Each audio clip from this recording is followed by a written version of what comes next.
Hey guys, Blessing here. How are you all doing? I hope you're all having an excellent time as much as I am. So today I am going to be giving you an update. Well, actually I received this tip from someone and I would like to say a very big thank you to that person for sending me this piece of information. So in this video I am going to be talking about the adoptive father of Valerie. I'm going to be talking a bit about his life before he died, and also we are going to try to answer the question of whether or not the man left an inheritance over. So in a bid to carry everyone along, in case there are people here watching this video now who don't know what this story is all about, here is a brief summary. Now, there is an ongoing custody battle between the KO family and Promise Chooks over a 14-year-old girl called Valerie. As at the time of recording this video, Valerie has moved in with the KO family, which did not entirely go down very well with Promise Chooks, who is allegedly the biological father of Valerie. Promise Chooks has been called forward to come do a DNA test to prove the paternity of Valerie, but so far not much is really known about what exactly he is doing at the moment. If he has gone ahead to do a DNA test, if he is trying to claim back Valerie, not much information is out there as to what the situation is with Promise Chooks. And the people from his camp have been accusing Mabel of KO family that the only reason she is fighting to have Valerie under her custody is because Valerie's adoptive father, late Ludwig Fels, allegedly left an inheritance over for Valerie. Now, Mabel has come out in the past to vehemently refute this claim. In fact, she also said at a point in time that after Mr. Fels died, that Valerie was allegedly served a bill of over 5,000 euros to cover his burial expenses, and that is something I totally find unlikely, because I cannot imagine anywhere in the world where a minor, a 13-year-old child at the time, would be expected to foot the bills of her late father's funeral. And the people from the KO family's camp are also alleging that the reason Promise Chooks is now interested in being part of Valerie's life is because he thinks that there is an inheritance. So like I said before, we are going to try to look into this and also try at least to deliberate on whether or not there is an inheritance. So before we do that, I want to give you guys a quick insight into Ludwig Fels' life. Ludwig Fels, who is also Valerie's adoptive father, was born on the 27th of November 1946 in Bavaria, or Bayern, Germany. So contrary to what many people think, Valerie's adoptive father is a German originally and not an Austrian. He only moved to Vienna, Austria in 1983, and that is where he lived his entire life until the time of his passing on January 11th, 2021 at the age of 74. Mr. Fels was said to have died after a very serious illness, although the nature of the illness was never really publicly disclosed. So let's talk a bit about his childhood. Now, Ludwig Fels comes from a middle-class family and he grew up without a father. After his elementary school, he started a painting apprenticeship, which he broke shortly after. He then went on and started to do various odd jobs in different factories across Germany until he got into writing. And there is the twist of this story, because he became a very famous writer. Yes, I said that right. Google him and you're gonna see that his books are sold across the world. In fact, some of his works were filmed and he received over 20 awards and prizes over the course of his lifetime. And according to information online, his net worth is between $1 million and $5 million. So could this be the motive behind Mabel Osifo adopting Valerie, and could this be the motive behind Promise Chooks not wanting Mabel to have sole custody over Valerie? And of course, I'm sure many of us do know that successful authors that are really doing well are wealthy, and even after they pass on, as long as their books are still on the shelves selling, the royalties will continue to flood in. And according to public information, it is said that Mr. Ludwig Fels left a wife and a daughter behind. And I was astonished by that piece of information because, as we know, Valerie's mom passed on in 2019, 2 years before Ludwig Fels passed, which means there is another wife in the picture. And I can really confirm this going by the statement that Mr. Fels' publisher put out there after he died.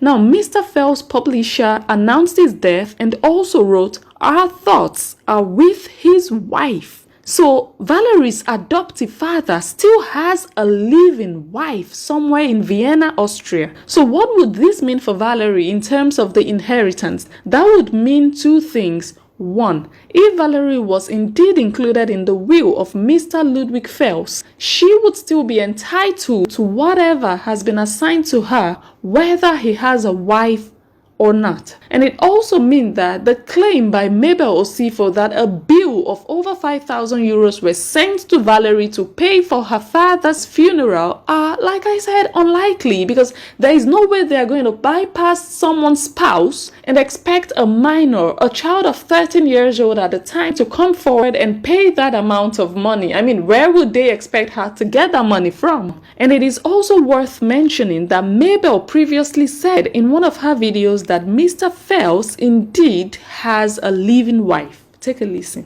A child I started taking care of before even the so-called father died. Who cares about the money? And don't forget, this man have a wife. Oh. This man where they talk say he leave property, he get wife where they are alive. Oh. Because I know they talk. I don't want to talk about it. But if I talk about it, everybody will be say they don't talk nonsense, and I go shame.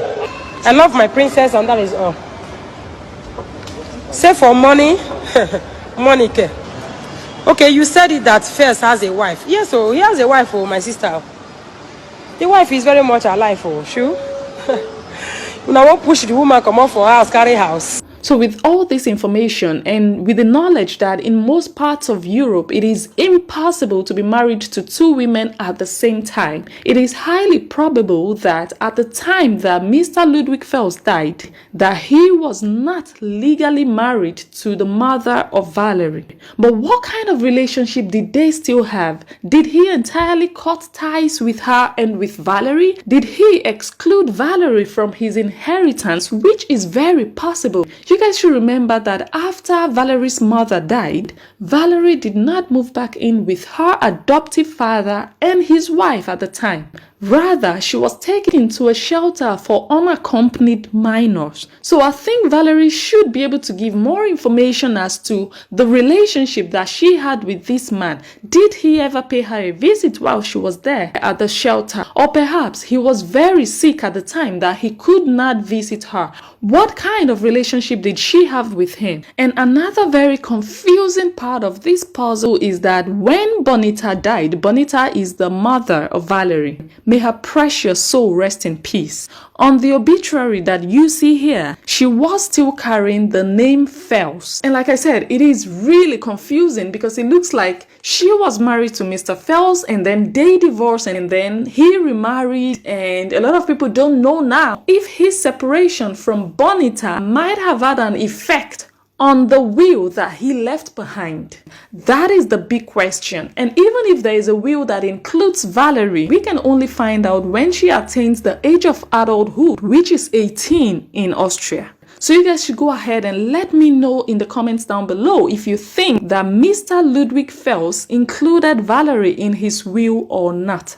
And another update from the KO family is that Mabel and Osifo have officially tied the knot in Italy. It's a bit funny because I actually thought they were married before, because I saw a video she did so many years ago wearing a wedding dress in a hall and dancing with Osifo. So it's quite surprising that that wasn't really a legal marriage, but now it looks like they have now made it official. So I would like to say congratulations to them because, well, at the end of the day, you know, love is indeed a beautiful thing. So you guys don't get it twisted. So like I said before, go ahead and let me know what you think about all you have heard in the comment section down below. Feel free to air your opinion, share your thoughts. Go ahead and also share this video. Do not hesitate to like and follow my page on Facebook. And if you're watching this video on YouTube, make sure you subscribe to my channel. Turn on the bell icon so that you don't miss any video as they drop. I remain Blessing Enjoy the Analyst, and I will catch you all on my next one.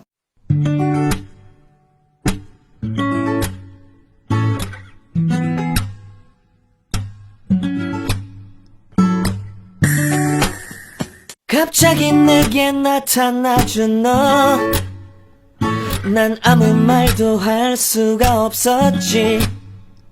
첫눈에 반한다는 이야기가 널 보는 순간 이해가 됐어. 매번 야야야야야 불러 널 야야야야, 내 맘을 고백하려고 타이밍만 보는 나. 그런 나를 넌 보며 왜 그러냐고 묻네, 너 때문에. I'm going crazy. I'm going crazy. 무뎌져 버린 내 가슴이 뛰어. I'm going crazy. Yeah. 시간은 계속 흘러만 가고 기다리다 지쳐 그만 널 놓칠까봐. 하지만 성급한 나의 고백을 넌 거절할까 두려워서 매번 야야야야야 불러 널 야야야야. 네가 제일 좋아하는 게 뭐냐고 물어본 나. 그런 나를 넌 보며